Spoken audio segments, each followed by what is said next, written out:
Very simple. What David asked you and what I asked you. It's super simple. According to the text. Do you take the gospel 100% or just a little bit? That's what you're saying. It's very simple. Please, it's very, very simple. Is this person who's claiming to be the son of the Father, who can do whatever the Father does and is honored the same way the Father is honored, who raises the dead and judges at the day of judgment, is that person a Muslim but not a believer? Yes or no? He's not a Muslim. Thank you. Whoa, Jesus in John chapter 5 is not a Muslim, but you quote John chapter 5 to show that Jesus is a Muslim. Understand the context. Wait. When we go to Quran, for instance, Quran chapter 27, verse 91, Prophet Muhammad himself said, وَأُمِرْتُ أَنْ أَكُونَ مِنَ الْمُسْلِمِينَ, that I have been commanded to be of the Muslims. Now, what comes into play is people don't understand the notion of what the word Muslim actually, means, because people have romanized it into English. So when somebody says this guy is a Muslim, they just think it's a concept of Sunni Shia, and that makes a person a Muslim. That is not the case. It's actually been romanized, which in Arabic means to subject or submit yourself to God. So somebody who submits to God is a Muslim.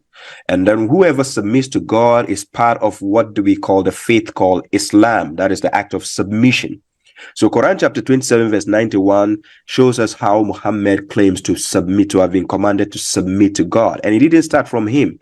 We saw in Quran chapter 2 verse 131, Abraham himself, when God asked him to submit, and he said, I submit to the Lord of the worlds. Now, when you go to James chapter 4 verse 7, as the Christian brothers can actually testify for themselves, it says you should submit yourselves to God and reject the devil, right? So that and the devil will flee from you. Now, submitting or subjecting yourself to God stands in the same instance of what a Muslim is. You submit your will to the one and only God. We have somebody like Jesus also, who is a messenger of God, submitting to the will of God. So if you go to Quran chapter 61 verse 6 of the Quran, he actually came to the children of Israel as a messenger and prophesied to them about a messenger to come after him. Now, as a prophet, Quran chapter 19 verse 30, he said he is a servant of God and that God has made him a prophet and has given him a book. Now, when you go the concept of one God, for instance, if you go to the Bible, you go to Luke chapter 18 verse 19, where Jesus said unto him, why callest thou me good? None is good save one, that is God. You go to Mark 12, chapter 12, verse 29 to 30, and Jesus answered him, the first of all commandment is, hear, O Israel, the Lord our God is one Lord. And so goes up to verse 30, it tells you you have to devote yourself entirely to God alone, none else. Mark chapter 12, verse 32 likewise tells you there is only one God, there's none but he. Matthew chapter 4, verse 10 likewise. Luke chapter 4 verse 8, and then John chapter 5 verse 37, where he says, and the Father who sent me, he has testified of me. You have neither heard his voice at any time nor seen his form. So Jesus has the testimony of Jesus is what God has actually given him so that he can give to the people, which I can actually see that Jesus is not God, neither is he anything people are claiming that he is God. So that means, which means he submits to a higher authority over him. Now, the will of God, John chapter 5 verse 30 clearly tells us that Jesus said, I can of my own self do nothing. As I hear, I judge, and my judgment is just, because I seek not my own will. So Jesus didn't come to do his own will, but the will of the Father which sent him, right? So John chapter 14 verse 10, he tells us that believers, though not that I am in the Father and the Father in me, the words I speak unto you, I speak not of myself. So Jesus was not speaking his own point of view or opinions, but the Father that dwells in me, he does the works.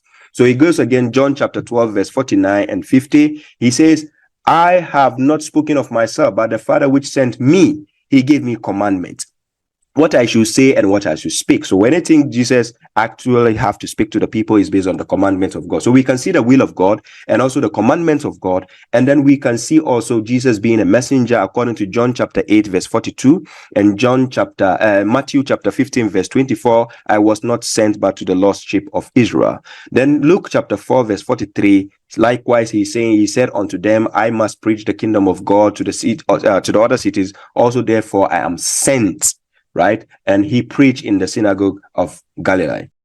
Did Jesus submit to the Allah that we read about in the Quran? There are all kinds of directions we can go with this. We can point out things like the Quran denies Jesus' sacrificial death and resurrection, but Jesus said things like, "For even the Son of Man did not come to be served, but to serve and to give his life as a ransom for many." So Jesus is laying down his life as a ransom for others. That's Mark 10:45. And there are tons of passages on Jesus saying that he's going to die on the cross and rise from the dead. Interestingly, some of them are passages that Shuaib was quoting, where if he just keep reading, he would see all kinds of things that completely contradicts Islam. So Shuaib quotes the Gospels to prove his points, even though the points he's quoting, even though the passages he's quoting thoroughly contradict Islam. So, for instance, he quoted Luke 19.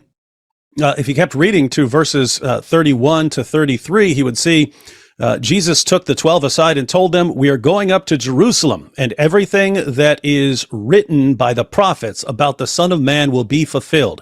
He will be delivered over to the Gentiles. They will mock him, insult him, and spit on him. They will flog him and kill him. On the third day, he will rise again." So I kind of don't know what to do when people keep quoting passages where if you just keep reading, it completely destroys the point they're making.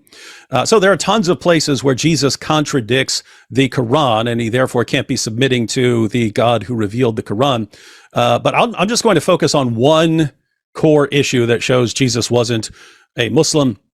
According to the Quran, the worst sin anyone can commit is shirk, associating a partner with Allah. Surah 19 says that the universe is about to rip apart when someone says that God has a son. It makes no sense to claim that Jesus was a devout Muslim prophet if he and everyone around him were committing the worst possible sin over and over again like a beating drum. It just doesn't make sense to call Jesus or his followers Muslims. What we have here is we have the meaning of Muslim that's given to us is whoever submits their will to God, whoever submits themselves to God, whoever believes in his books, and whoever follows his commands, believes in his command. You submit to these things, you submit to God, you are a Muslim. Well, by that definition, if we're going with that, because I'm gonna show you how ambiguous this is. One of the best Muslims, according to this definition, that I could ever think of is Paul the Apostle. Paul, being a Pharisee, knew the scriptures, believed in the scriptures, submitted to the scriptures, submitted to God with so much zeal that he went after those who he thought were not submitting to the will of God and committing shirk against God by claiming that Jesus is the divine Messiah who died for our sins and rose again on the third day. So I believe that by this definition, Paul is amongst the best of Muslims, if we're going just by someone who submits their will to God and submits to his books, his revelation, and things of this nature. Not just Paul, but me. I guess am a Muslim. I believe in God. He's a triune God, infinite, and there's no one beside him, no one other than him, and he is magnificent in everything that he is. I submit to him in his revelations. I submit to his books, his commands. I am a Muslim. David, you're a Muslim. The 1,300 people in this chat who are monotheists who submit their will to God, you're Muslims. So that's how ambiguous this is. And I don't think that they would agree with this. So if we're going to be, honest with what it is to be a Muslim, it's believing and submitting to a particular concept of God that we find described in the Quran. The God that it begets not, and nor is he begotten. The God who is not a father to anyone in any sense. The God who has no children, has no partners. The God who is not a trinity, the God who is absolutely singular in his essence, a singular person. That's the God that you have to submit to in order to be a Muslim specifically. And so now we have this case here. Well, okay, if that's really the definition, then let's see if Jesus, the Jesus of Nazareth, the first century Jew, the Messiah, historically lines up with that concept of God. Did he submit to the God who has no sons, to the God who is absolutely singular in his essence, to the God who has, within himself, no one is with him, no family or anything of this nature. Is that the God that Jesus believed in and submitted to? You said that the term Muslim is ambiguous. Yes, it is very ambiguous, especially in the Quran. God never says, God says multiple times, all believers, all people of the book, all disbelievers, all associators. So he never says all Muslims, because it is an ambiguous verse, ambiguous meaning where it covers many people. You're actually correct in the definition, where anyone who is submitting to a monotheistic Lord, because there is only one God. So you want to play around with the words like Father and Allah as if they're not equal, even though you have your definition of what a father is. Let's go with the Lord of the skies and the earth. Rabbus samawati wal ard. There's only one entity that created the skies and the earth. It created this entity. He created the human. He understands the human. He told the human, do this and don't do that. That is the Lord that we submit to. Now, our perspective and what he can do and what he can't do, this is where we're opening it up for debate. But this Lord that I defined is the Lord of Abraham. And anyone who submits to this Lord of Abraham, and despite what associations they have with it, or they attach to him, or however they're viewing him in a certain perspective, that is changing their theology. But it doesn't change how many gods there is. There's only one. So yes, you are right. You and David, if you are submitting to the Lord of the skies and the earth, created this world, you by definition is a Muslim. So you conceded by the way you define what Muslim is on its ambiguity. You defined what Muslim means, okay? And then you went into a specific one second. I just wanted to ask for a couple of clarifications, because I do want to understand. I do want to understand your point before you move on to another one. But so you're saying that we, in your definition of Muslims as people who submit to God, that we would be, Avery and I would be Muslims. Just to clarify, I'm assuming you're going to say yes. But Sunnis, Shias, Sufis, these would all be Muslims, and that they are submitting to God, but you would believe they're misguided in certain ways. But they would all be Muslims, right? They're Muslims, but they're not believers. They have not entered the faith and the belief. They've submitted that there's a God, but they're going to do whatever they want. So there's people that disbelieve there is no God. That's an atheist. That's a person that did not submit. This is a criminal. And there's people that understand that God exists, but they want to purposely devout the way outside of the way of God. Those are devils. But then the submitter is, there's a God, there's a day of judgment. That's where it stands. So you would say, so regarding us, would you say that we are Muslims but not believers? You're a Muslim you're not believers, and you have concepts of shirk. God never refers to you as mushrikun. God refers to you as people who committing disbelief by the association. But he never called you a mushrik. By name, Christians were never called mushrik. But he's saying, hey, when you're saying God is a one of a third, you're committing disbelief. When you're saying that Jesus is the Son of God, you're committing disbelief. But he never said you are a mushrik, because a mushrik is much bigger than that concept. So yes, everyone in the world has some concepts of shirk in their iman. They're associating things with God, and in return, their life moves away from the clear path a little bit. And and that's because it's not forgiven. So you're going to eat it either here in the world or the hereafter. Some people are just completely gone. So what do you think about that, Avery? I think it's interesting. You're a Muslim. I'm a Muslim. We're all Muslims. It's a Muslim party here. But are you ready? Are you ready now? He said, well, I still want to examine this. I still want to, we got to dig deep in this, man. So you said, for those who say that Jesus is the Son of God, that they are, we're disbelievers for saying that, but we're still Muslims. So my question is according to the verses that you quoted, is Jesus, he's a Muslim, but he's a disbeliever? Avery, to answer you very quickly, do you submit that God is controlling this world?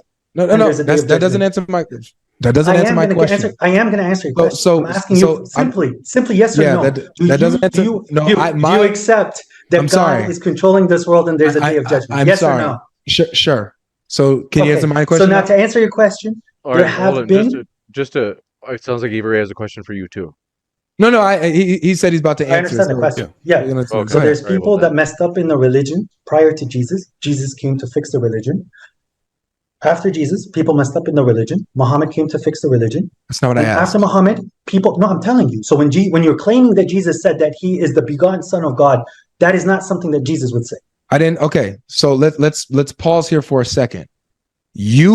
I'm talking about the verses you quoted to prove to us in our Bible that Jesus is a Muslim. So I'm not talking about what you think is corrupted. I'm talking the parts that you quoted as if they're not corrupted. So then you're talking to Shuaib. I quoted only two verses, 5:30 and 22:21. Exactly, and you said out of your mouth, I heard you. It's recorded in your verses. You read that Jesus submits his will to the Father as he hears, he judges, and he submits his will to the Father. So Jesus in John 5:30, in John chapter 5, says he's the Son of God and he submits to his Father. I'm gonna ask again. So according to the verses you quoted, is Jesus a Muslim but a disbeliever? 5:30. Jesus has said he submitted his will. People saying that he's the begotten Son of God, that is something that Jesus did not say. No. Let me clarify this, Avery, because I think he's missing the point. So he's not saying what you believe or what Islam teaches. Avery is asking, since you quoted John chapter 5 verse 30, and that's where Jesus says that everything that the Father does, he does, and that you have to honor the Son the same way you honor the Father. Avery is asking, is Jesus in this passage, even if you believe it's corrupt, but is he in this passage a Muslim but not a believer? Because he's saying that he's the Son and you have to honor him the same way. But Dave, Mohammed, wait, Dave, the John chapter 5 verse 30 doesn't say what you just said. That's not the verse we used. So what point are you making from that? So it's very simple. Wait. Didn't Muhammad say he brought up John 5:30? Yeah. No, I brought John 5:30. No, both of you did. Both you did. But it doesn't say anything about. But it doesn't say what you are saying. It doesn't say what you, David, is saying. Yeah, we're talking about the rest of the passage. Let me just give a breakdown of what's actually going on in that passage. I understand what you're saying, but let me answer very quickly. You're not answering. We do not subscribe that the gospel is 100% truth. So we're not saying that. We're asking about according to the passage. 1 minute, David. We're quoting the things that are aligning with the truth, and the things that are not aligning with the truth, we are here to help you correct it with the criterion, which is the Quran. So that's why we're saying, we're not saying, we know you believe that Jesus said other things. We're saying, according to this passage, would the person who is saying these things, saying that he does whatever the Father does, someone who says that he's the one who raises the dead at the resurrection, someone who says that you have to honor him the same way you honor the Father, where he says that he is the final judge of all mankind, would a person who said these things in this passage be a Muslim but not a believer? 2 points. One, that I'll bring you back to an earlier debate where we had, where I told you Jesus can speak in the first person. And then the other thing is, just like how you're saying there's ambiguity with how the Son is defined. Yes or no? One second. The Jews define the Son in a different way than you defined the Son. David was a son of God. There's Benu Elohim, the sons of God. There's many sons of God in the Bible. So when you're taking it as a begotten Son, that's when you went off course. But it doesn't necessarily say that Jesus was saying, I am the begotten Son. My father had a certain relationship with my mother, and here I come without a father. That's where it's the problem. Exactly. Dude, it's very simple, man. We didn't ask you all of that. We don't need the fluff. Seriously, answer the question. Yeah, but by your question, some questions. Excuse me. I'm sorry. I'm sorry. Like I can't do this. Dude, do what? It's very simple. What David asked you and what I asked you. It's super simple. According to the text, do you take the gospel 100% or just a little bit? That's what you're saying. It's very simple. Please, it's very, very simple. Is this person who's claiming to be the Son of the Father, who can do whatever the Father does, and is honored the same way the Father is honored, who raises the dead and judges at the day of judgment, is that person a Muslim but not a believer? Yes or no? He's not a Muslim. Thank you. Whoa, Beautiful. Jesus in John chapter 5 is not a Muslim, but you quote John chapter It is. 5 to show Wait, that wait, Jesus wait. is a Muslim. David, Understand the context. David. Don't wait, Mohammed. Don't twist the issues here. Don't twist it, It's- David. We're not the one twisting. Yeah. No. David, don't you twist wait, it. No, don't interrupt. I'll Don't try interrupt, not please. to. Please. Gentlemen, all right, we're going to go with Shuaib for about 1 minute, then we'll go back. Go ahead, Shuaib. You are playing the semantics here. Look, Matthew chapter 24, verse 36, it tells you clearly, Jesus says, nobody knows the day of judgment, right? Now, if you are trying to twist issues and base it on an issue to ask Muhammad a question by trying to put him in one corner, with a contradictive question, that is nonsensical. What I'm trying to let you know right now is, if you go to John chapter 20, verse 17, Jesus says, I ascend to my Father, your Father, and to my God, your God. But if we understand and we quote certain passages where he's mentioned the Father, doesn't actually denote that he's the begotten Son. But you are trying to put it in a nutshell by questioning Muhammad that, if Jesus claims he is the Son and he is this, does that make him a Muslim or a believer? That is a nonsensical type of question to ask. Based on chapter 5, John chapter 5, verse 30, the passage we quoted, if you have to base it on exactly the context we quoted, it says, I can of myself do nothing. As I hear, I judge. So it means he is doing the will of the Father. This is what we quoted as a reference. Beautiful. We'll take it over 5 to- seconds. Beautiful. Hold on. I just want to keep going back and forth between teams. We'll have you go right after Avery. Avery, 60 seconds. Okay. Within the 60 seconds, please. Shuaib, is Allah a father? Yes or no? He's not a father. Thank you. So if someone is claiming that Allah is their father, then they're not a Muslim, correct? You have to understand the perspective on how he's using the word father. It doesn't matter. Father, is it biological? Wait. Clarify the point first. Okay, Biological father, Shuaib is very easy. spiritual father. No, please. Let me just ask it. Is Allah the father in any sense? No. Figuratively, No. allegorically, any sense? No, he's not. No. He's not. Thank you. Okay, So it Shuaib, doesn't I have matter. a question. Shuaib, I have a question. Wait, please. Is the person that is defined in the guys, Quran? But if it was relax. 60 seconds, I do want to give a chance to Avery to finish, and then we'll Yes. go right over to you, Muhammad. All right, thank you. So look, both of you just said that Allah is not a father in any sense. So it doesn't matter in what sense Jesus claims to be the son, whether it's begotten, whether it's allegorical, in any sense, if you claim to be the son of Allah, you're not a Muslim. I'll land my point there because I'll let you guys, you do your thing. Hey. You guys just cooked yourselves, man. Shuaib, no, we didn't. This is how retarded you sound. Shuaib, We are good chefs. We don't cook ourselves.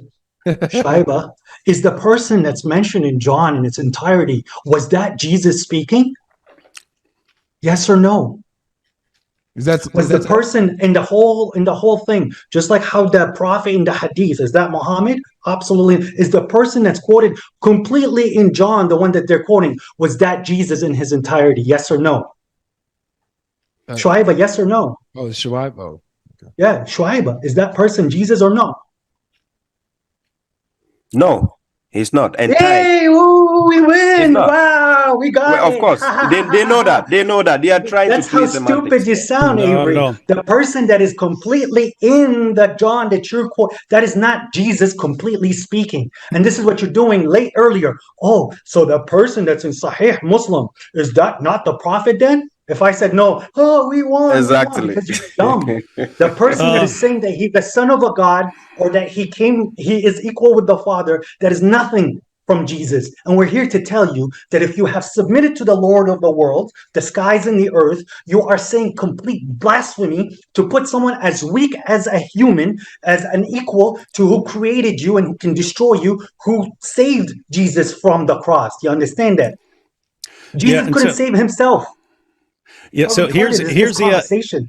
Here's the points we're trying to make. So in response to our discussion of John 5:30, Shuaib pointed out, he went to John 20, where Jesus says, I am ascending to my Father and your Father, to my God and your God. So notice, even the verse itself, you guys both agreed would not be Islamic, and yet you're quoting it to defend your point that Jesus was a Muslim. But it's even crazier if you keep reading. No. Yes, I'll read whatever I want. In verse 22, same passage, a couple verses later, it says Jesus breathed on them and said, receive the Holy Spirit. Oh my goodness, that ties in with the last debate. But then just a few verses after that, a week later, his disciples were in the house again and Thomas was with them. Though the doors were locked, Jesus came in and stood among them and said, peace be with you. Then he said to Thomas, put your finger here, see my hands, reach out your hand and put it into my side. Stop doubting, Shuaib and Mohammed, and believe. Thomas said to him, my Lord and my God. Then Jesus said to him, because you have seen me, you have believed. Blessed are those who have not seen and yet have believed. Our point is that you keep quoting passages to show that Jesus is a Muslim. And if you simply keep reading, there's no way he's a Muslim. So you're saying, but the one verse that we agree with, that's the real Jesus. But the rest of it, which completely contradicts Islam, no, that's all just made Jesus. up. That's not Jesus. Right, Notice, passage after passage after passage, you quote, and Aaron, literally all you have to do is read before it or after it, and it shows that Jesus can't possibly be Muslim, ridiculous. according to you. How many times in the Bible have you put the prophets in a light that is not true? So Aaron said that he built a different cow. Talk. Notice changing the topic. No, I'm not changing building the topic. Building a cow, Aaron. Building a cow, everyone. Yeah. No.